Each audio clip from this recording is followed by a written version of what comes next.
So after years of resisting any kind of third-party development for the Canon RF mount, Canon is finally starting to let the third parties in, though into a very specific and narrow window.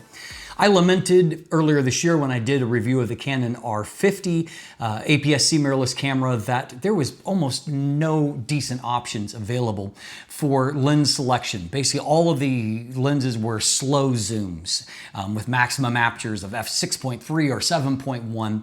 And so just really unappealing in my mind, and that made the platform less appealing. I think Canon has recognized that, and clearly they're not going to invest the energy into APS-C right now. So it seems to me like they're letting Sigma and Tamron in through the gate, essentially to provide some decent options for APS-C on their cameras, because they're still not allowing any kind of full frame RF lens development at this point.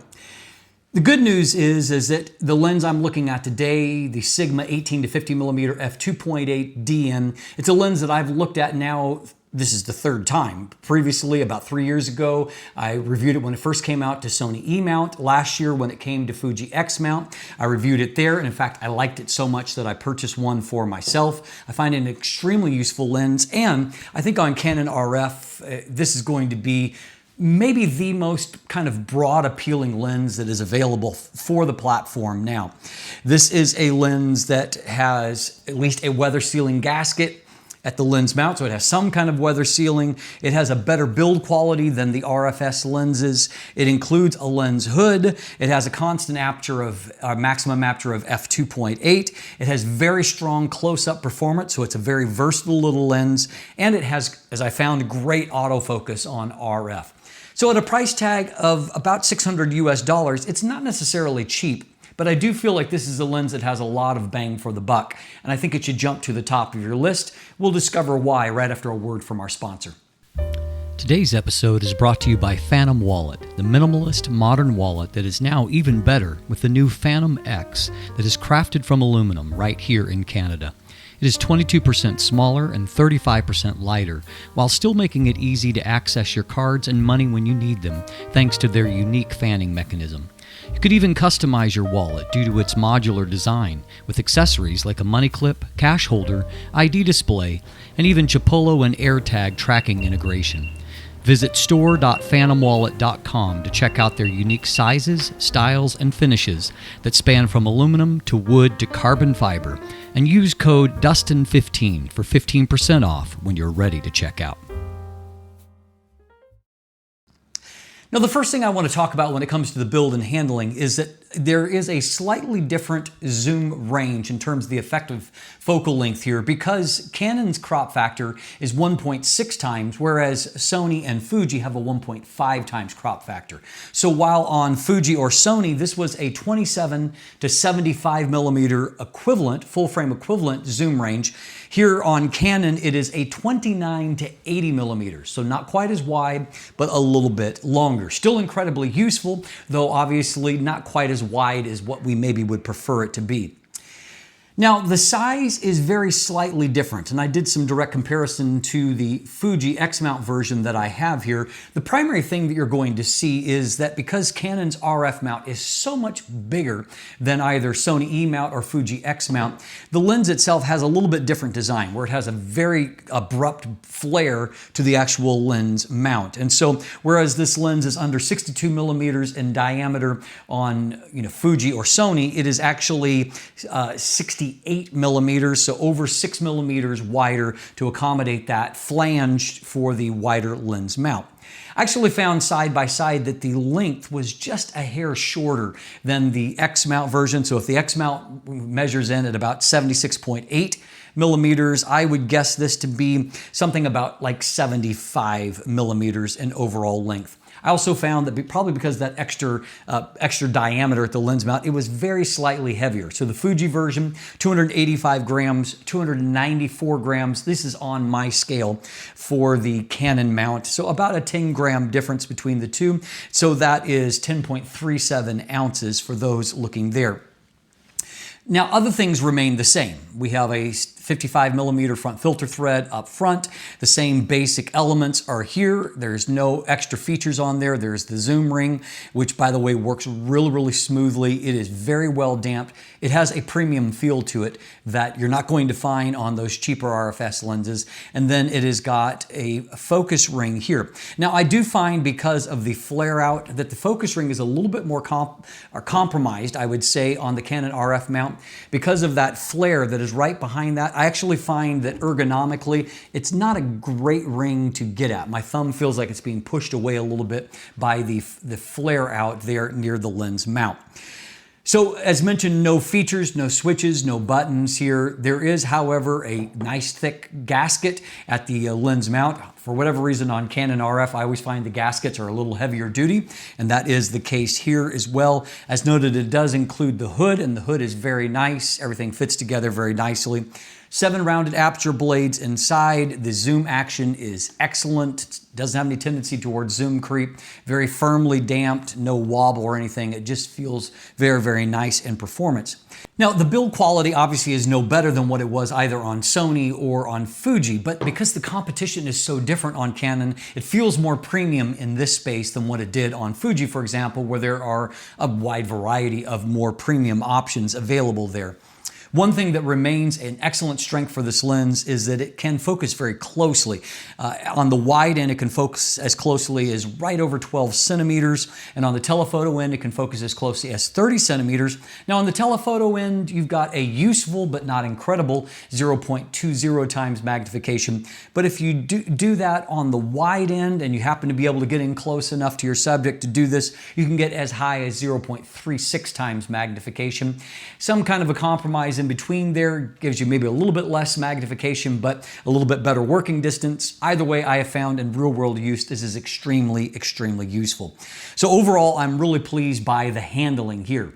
Now, probably the biggest question mark for me, having already reviewed this lens a couple of times, is how is it going to do on autofocus? Fortunately, I am really pleased by what I see. This is probably the best performance that I've seen of any of these 3 platforms. It has an STM or a stepping focus motor, but clearly this is a direct license from Canon and not a reverse engineering of the algorithms, because autofocus is just seamless and it is excellent. Autofocus is something that Canon is doing extremely well. I would say that that is probably their greatest strength right now in their current bodies, as they are great autofocus machines, and that bears true here as well. Autofocus, as you can see, is just very near instant, just back and forth, boom, boom, boom. That's true indoors, it's true outdoors. I also found that eye tracking capabilities were very reliable, locks on the eye, stays on there, and in real world focus results, I just got excellent results. Whatever I was photographing, whatever the lighting situation, I was delighted with focus responsiveness and focus accuracy in the end results. On the video side, I was also extremely pleased. You can see here that the video focus pulls, they're very confident, back and forth, no pulsing and settling. I saw a bit of that on Fuji, but Fuji is weak in that department. And so it is very confident here. Focus breathing is low, so that is also a useful aspect there. When I did the hand test to see how it did in moving from the subject, of my face and then being blocked by my hand and back and forth, I saw very good confidence and accuracy going back and forth. And then when I just shot video clips, I got great focus results, and I also got great looking footage out of the lens. That doesn't surprise me because I was already very familiar with it, but I was very pleased with that performance. So let's talk about the overall image quality here. Now, obviously there is a range of resolution levels, 24 up to 33 megapixels on Canon RF bodies. And so you're going to get some variability of the demands put on the lens, but I have already tested it at both a 24 megapixel point on Sony, and then on Fuji, I tested at the extremely demanding 40 megapixels. So if it performs okay on Fuji, it's going to do just fine even on 33 megapixels on, a body like the EOS R7. Optical design is 13 elements in 10 groups, and as you can see, it has a very good MTF chart. Now, I'm not going to do an optical deep dive here, but what I will do is provide links to either my Sony or my Fuji review here if you want to go to those and dive into the optical performance there. I'll also include that section from the Fuji, the most demanding part, in the text review if you want to go and access that. But this is a lens that is nice and sharp. Actually, when I did head-to-head test on the Fuji platform, I found that this lens actually outperformed the much more expensive Fuji 16-50mm F2.8 lens. And so it is very, very good. Good contrast, good detail, and good consistency across the zoom range. And so I think that it's a lens that holds up very, very well. Now, as far as the optical characteristics of the lens, there is some strong barrel distortion at 18 millimeters. Some fairly heavy vignette, though vignette's a little bit better here on Canon than what it was on Fuji.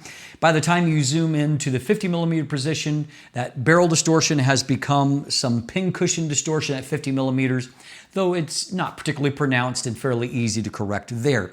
As noted, there is some vignette. There is also some light fringing. There is, it's not strong or overly objectionable, but in my test, I was able to see a bit of fringing, sometimes in bokeh highlights, and then sometimes just in subjects right before or after the plane of focus.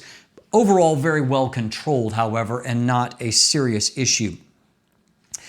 And then as far as the actual resolution levels, I found that this lens is consistently good. It's very, very strong in the center and the mid frame throughout the zoom range. The corners at 18 millimeters are just a little bit softer. They will sharpen up as you stop the lens down. But frankly, this is a lens that optically is better than any of the competitors we've got to look at right now by a pretty good margin on Canon RF. So this is, I think, at the moment, it's the only fast option, and it is a very, very good option. I found flare resistance to be very good with the lens, no serious issues there. And so for such a compact lens, if I remove the hood, you can see that this is a very small lens, very easy to bring along. It's a good match even for the smallest bodies like the R100. And so I think that you're going to be pretty delighted with the image quality you get from such a compact lens. So my conclusion is this. This is a fantastic addition to Canon RF, and I think it really helps to solve what I consider to be the greatest liability of Canon's APS-C bodies. They've actually got some great APS-C cameras. And the one thing that you may still have an issue with, this lens does not have stabilization built into it. And so some of those, those RFS bodies, APS-C bodies, they don't have in-body image stabilization. And so you may have, some issue if you're trying to do handheld video footage. But for the most part, I think that you're going to be delighted with what you get and get very, very good performance out of it. This was a lens that I liked well enough that I put my own money down and I purchased one on Fuji. And I would say that this is, if I was buying lenses for a new Canon APS-C camera, there'd be two lenses at the top of my list right now. Number one would be this, the 18-50 millimeter, and the second would be another Sigma, and that's the 10-18 millimeter F2.8. Put those two lenses together and you've got a great kit with great image quality and obviously a lot of versatility in how you're going to frame shots.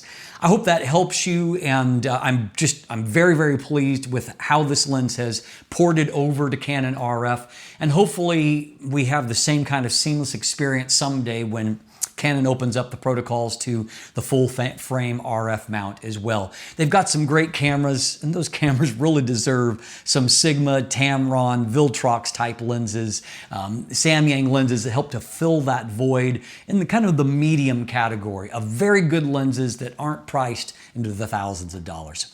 I'm Dustin Abbott, and if you look in the description down below, you can find linkage to the text review. You can also find linkage there to an image gallery if you want to check out more photos. There's some buying links there. As always, thanks for watching. Have a great day, and let the light in.